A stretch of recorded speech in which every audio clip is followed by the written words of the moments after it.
la journée de la femme en 2021? Est-ce que vous êtes la douceur dans la vie d'un homme?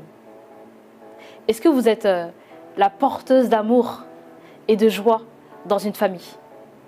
Est-ce que vous êtes une femme? Si oui, du coup, réjouissez-vous. Parce que cette vidéo, elle est en votre honneur. Vous avez certainement déjà entendu parler, au moins une fois, de la journée des droits de la femme. Pour vous, en tout cas, qui êtes peut-être des filles qui n'avaient pas assez d'informations sur cette journée, ne vous en faites pas. Parce que cette vidéo mettra tout le monde au même niveau d'information.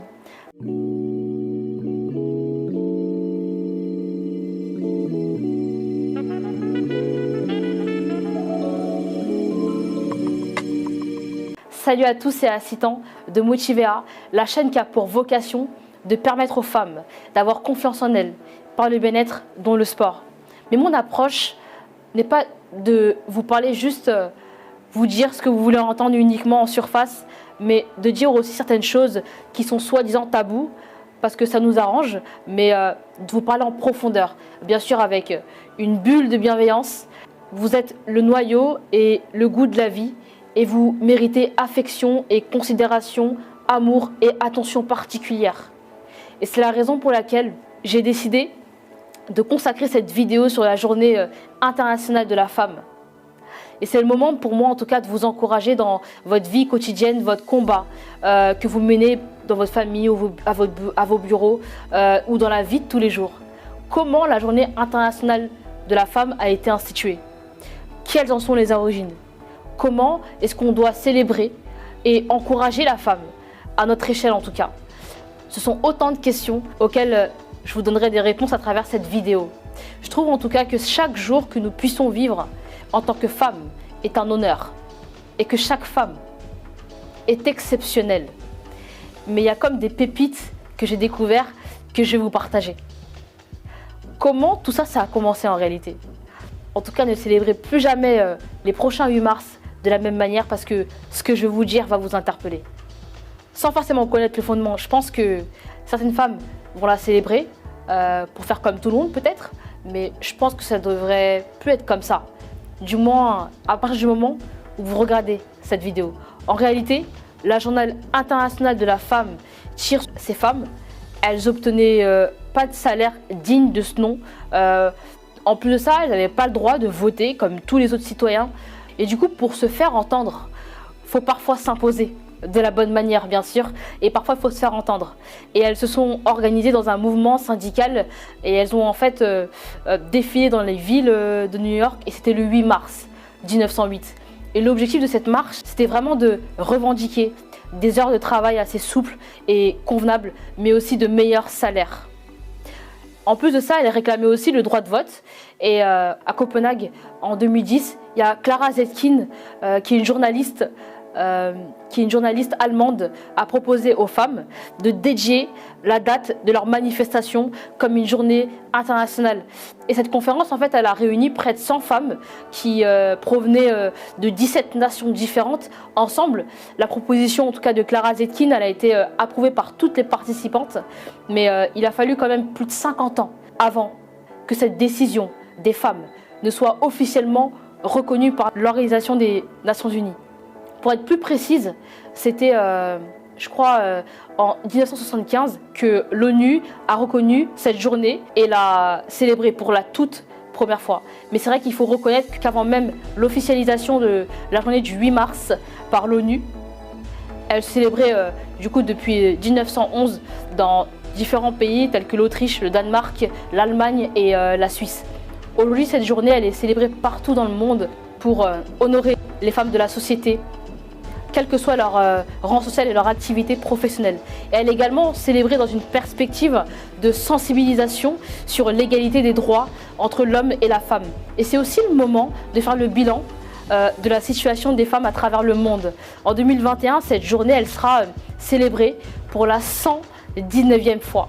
Voyons ensemble comment la journée internationale des droits de la femme est célébrée un peu partout dans différents pays. Je me suis intéressée au cas de la Chine, de l'Italie, de la France et des États-Unis. En Chine, Il ne célèbre pas forcément la journée internationale de la femme comme le présentent en tout cas certaines personnes, mais le 8 mars, les femmes chinoises, elles bénéficient d'un repos, d'une demi-journée. C'est comme une recommandation du Conseil d'État chinois. Seulement, en réalité, tous les employés n'obéissent pas forcément à cette recommandation. Selon la tradition italienne, le 8 mars, chaque femme doit recevoir des fleurs de mimosa en cadeau. Je vais vous expliquer un peu d'où elle vient cette tradition italienne. En fait, elle tire de son origine du temps d'après la Seconde Guerre mondiale, le 8 mars 1946. Du coup, pendant que l'une des femmes italiennes à l'époque, elle réfléchissait au cours d'une assemblée sur une fleur pour célébrer la femme, Rita Montagna et Teresa Nos, ces deux grandes figures féministes qui avaient en fait rallié le rang des résistantes italiennes durant le temps de la guerre. Elles ont proposé en fait le mimosa. Je trouve que c'est archi mignon. En fait, selon elles, le mimosa, ce serait la meilleure fleur pour célébrer la femme italienne, parce que pendant la guerre, les femmes résistantes, elles offraient en fait ces fleurs aux filles qui étaient chargées de passer des missions entre elles. Et la majorité de ces filles, elles étaient commissionnées par les résistantes qui avaient entre 16 et 18 ans. Elles acceptaient quand même de faire des missions assez dangereuses. Et c'était quand même le meilleur moyen pour les résistantes de les encourager. Aujourd'hui, forcément, les choses, elles ont évolué. Ce sont toutes les femmes italiennes qui reçoivent des fleurs de mimosa d'un parent. Et c'est un moyen de célébrer et d'encourager les femmes. Aux États-Unis, le 8 mars, c'est particulièrement célébré pour commémorer la lutte des femmes pour le droit de vote. Et chaque année, le président publie un communiqué ou fait une déclaration publique pour commémorer le fait que l'État reconnaisse aux femmes le droit de vote.